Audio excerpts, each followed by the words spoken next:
నమస్తే. Welcome to our channel. నేను విశాల్ని. ఇప్పటి వరకు తిరుమల తిరుపతి దేవస్థానంలోనే చూసాం వైసీపీ వాళ్ళు ఏ విధంగా దోపిడీ చేశారో. ఇప్పుడు ఇక కింద కూడా దోపిడీ చేశారని మనకొస్తున్న సమాచారం.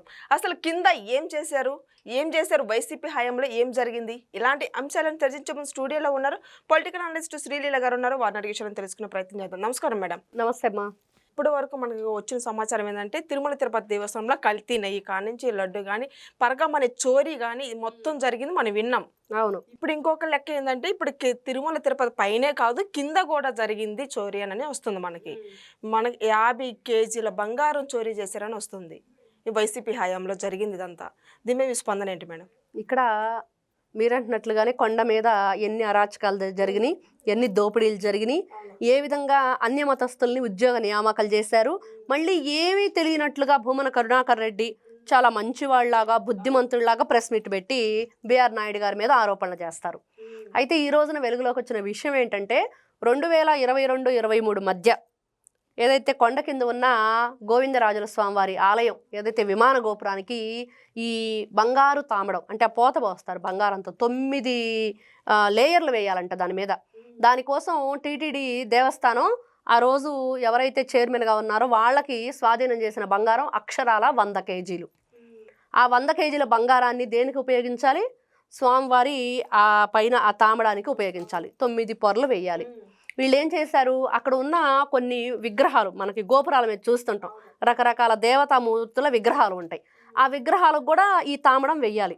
కానీ 30 విగ్రహాలని అక్కడి నుంచి రిమూవ్ చేసేసి ఆ విగ్రహాలకి వేయాల్సిన తామడం ఏదైతే ఉందో ఆ బంగారాన్ని కూడా మరి ఆ వేసే పని ఉండదు కదా విగ్రహాలు కొట్టేస్తే. మరి అక్కడ వేయాల్సిన 9 లేయర్లను కూడా 2 లేయర్లు వేసి మిగతా బంగారం అంతా కొట్టేశారు. అక్షరాల 100 కేజీల బంగారానికి వీళ్ళు వేసింది 50 కేజీలు, కొట్టేసింది 50 కేజీలు. 50-50, నీకో 50 నాకో 50 అని దేవుడి దగ్గర వీళ్ళు చోరీ చేశారు. ఎంత దుర్మార్గం, ఎంత నీచం. ఈ రోజున భూమన కరుణాకర్ రెడ్డి, ఎవరైతే ధర్మారెడ్డి, సుబ్బారెడ్డి వీళ్ళందరూ ఏం సమాధానం చెప్తారు? చెవిరెడ్డి భాస్కర్ రెడ్డి తెలియదు, గుర్తులేదు, మర్చిపోయా. అయ్యో అలా జరిగిందా, నిజమా, నాకేం జరిగిందో అప్పుడు గుర్తు రావట్లేదని చెప్పేసి వీళ్ళ వింత పోకడ, వింత సమాధానం, వింత మాటలు. ఇట్లాంటి వ్యక్తులు ఏం చేయాలి? నరికేయాలా? గొడ్డలతో జగన్మోహన్ రెడ్డి బాబాయ్ నరికేసినట్లు ఉరిదీయాలా? నడి రోడ్డు మీద కాల్చేయాలా? అంటే ఈ రోజున హిందువులంతా ఎక్కడున్నారు? హిందువులంతా ఏం అనుకుంటున్నారు? అసలు వీళ్ళ గురించి ఏం ఆలోచిస్తున్నారు? ఎందుకు బయటికి రావట్లేదు? ఇట్లాంటి వ్యక్తుల మీద ఎందుకు కేసు ఫైల్ చేయట్లేదు? మరి గతంలో ఎన్నో అబద్ధాలు చెప్పి నారా చంద్రబాబు నాయుడు గారి మీద ఎన్ని ఆరోపణలు, పచ్చ డైమండ్, పింక్ డైమండ్ ఏదో అది లేని దాన్ని సృష్టించి ఆయన బెడ్రూమ్లో ఉంది, ఆయన బాత్రూంలో ఉంది, తవ్వాలి అని చెప్పేసి పిచ్చి వాగుడంతా వాగారు. ఏ రోజు సతీ సమేతంగా జగన్మోహన్ రెడ్డి వచ్చి స్వామివారికి పట్టు వస్త్రాలు సమర్పించిన పాపాను పోలేదు. అక్కడేమో తిరుమల తిరుపతి దేవస్థానం 100 కోట్లు పెట్టి టింగ్లేయించాడు తాడేపల్లి ప్యాలెస్లో. అంటే 1 కాదు 2 కాదు వీళ్ళు చేసిన అరాచకాలు. బాబోయ్ ఎందుకు మా కర్మేంట్రా బాబు, ఎందుకు ఓటేసాంరా బాబు అని చెప్పి ఓటేసిన వాళ్ళంతా వాళ్ళ చెప్పులతో వాళ్ళు కొట్టుకునే పరిస్థితి 2019 నుంచి 24 మధ్య. ఈ రోజున కూటమి ప్రభుత్వం అధికారంలోకి వచ్చాక మంచి చేస్తుంటే వాళ్ళ మీద కేసులు, కంపెనీలు రాకుండా కేసులు, వాళ్ళకి 200 మెయిల్స్ సెండ్ చేశారంటే ఇంకా ఏ విధంగా చూడాలి? నిన్న చూస్తే నిరుద్యోగ యువతంతా కూడా బయటకు వచ్చి వైఎస్ జగన్మోహన్ రెడ్డి ఏదైతే కేసులు పెడుతున్నాడో కంపెనీలు రాకుండా వాళ్ళ మీద పోరుగు దిగారు. మా భవిష్యత్తుకు ఒక భరోసా ఇవ్వడానికి కూటమి ప్రభుత్వం వస్తే నువ్వు ఇంకా మమ్మల్ని చీకట్లోకి తోసేస్తున్నావు జగన్మోహన్ రెడ్డి, ఇది నీకు కరెక్టేనా అని. మరి ఇలాంటి వ్యక్తులు ఎందుకు పుడతారు? ఎందుకు మీ జీవితం, మీకు పుట్టినరోజులు ఏంటి ఇదంతా? ఎవరు మీరందరూ? మీరు అసలు చేసేదంతా చండాల పనులు చేసేసి, అవినీతి పనులు చేసేసి రోజున ఏం తెలియని వాళ్ళలాగా వచ్చి నీతి మాటలు చెప్తూ ఉంటారు. వినాలా? నిన్న రోజా కూడా రపరప అంటుంది. ఆ చిందులు ఏంటి, ఆ కేక్ అంతా మొహానికి రాసుకోవటం ఏంటి, ఆ గొడవ ఏంటి? పరకామణి చోరీనే చిన్న చోరీ అన్నారు మన జగన్మోహన్ రెడ్డి. ఇప్పుడు ఇది వెలుగులోకి వచ్చిన తర్వాత దీన్ని ఈ చోరీని ఏమంటాడు? మరి చిన్న దొంగతనమే కదా, ఏముంది? 50 కేజీలే కదా ఆఫ్టర్ ఆల్.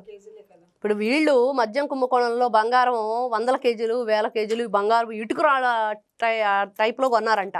బిస్కెట్లు కాదు, బంగారం ఇటుకల మోడల్లో తయారు చేయించి కొన్నారంట. మరి జగన్మోహన్ రెడ్డికి అంత బంగారం చూసిన తర్వాత 50 కేజీలు చిన్న బంగారమే అనిపించింది. కొంచెమే కదా, అరే ఊరుకోండి అబ్బా ఏముంది, వాళ్ళ పిల్లల పెళ్ళిళ్ళకి దేనికి ఉపయోగించుకొని ఉంటారు అన్న అంటాడు. నీదేం పోయింది? నీ ఇంట్లో సొమ్ము కాదు కదా. మీరు ఈ రోజున చేసిన పనులకి మిమ్మల్ని ఏ విధంగా శిక్షించాలి అని అంటే గరుడ పురాణంలో ఉన్న శిక్షలు సరిపోవు. మీరు ఒక రాక్షస మూక, ఒక రాక్షస గుంపు. నేను చూస్తుంటే రాక్షసులు చూసినట్టే ఉంది. ఆ కేకులు కట్ చేసుకొని వాళ్ళంతా మొహానికి ఇలా ఇలా పూసేసుకుంటూ పిచ్చి పిచ్చిగా అరుపులు, రప్ప రప్ప అంటూ సైగలు, ఆ వీధుల వెంట వీళ్ళు చేసిన వీరంగం, ఆ మేకపోతుల్ని బలిచ్చేసి ఆ రక్తంతో జగన్మోహన్ రెడ్డికి అభిషేకం.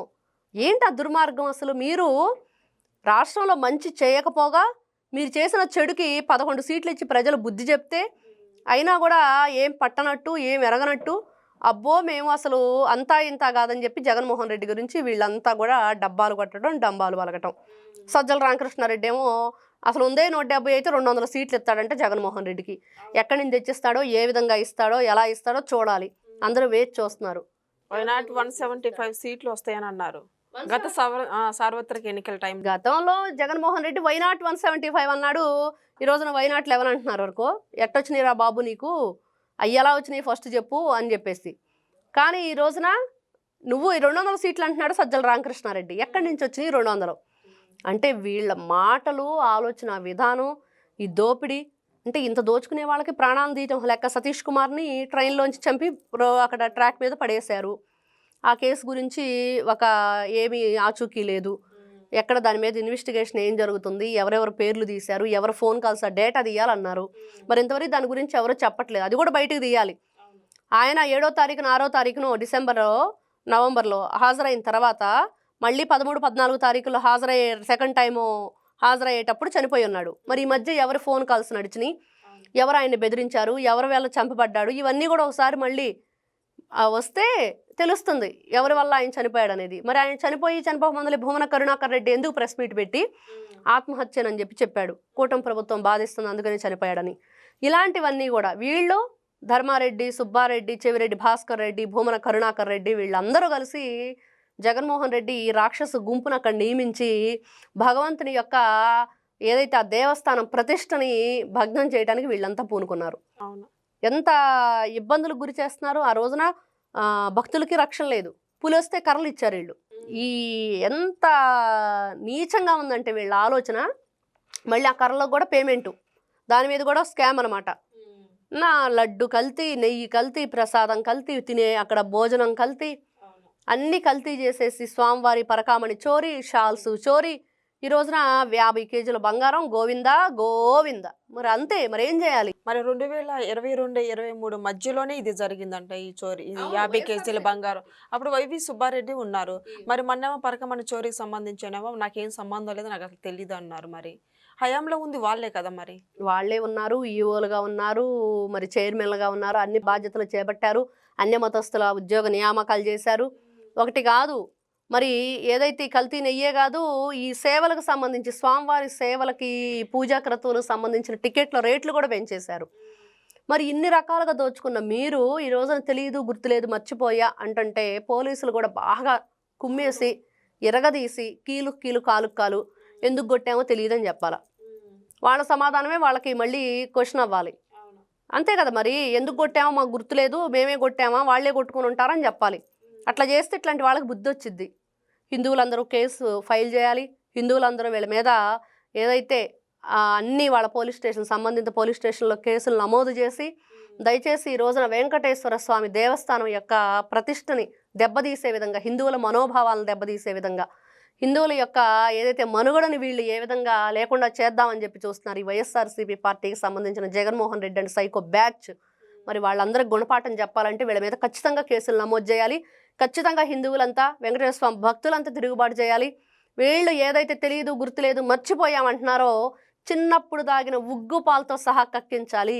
అలా చేస్తేనే వీళ్ళు మాట వింటారు, సరైన దారిలో వస్తారు, చేసిన తప్పులన్నీ ఒప్పుకుంటారు. Thank you. నమస్తే అమ్మ.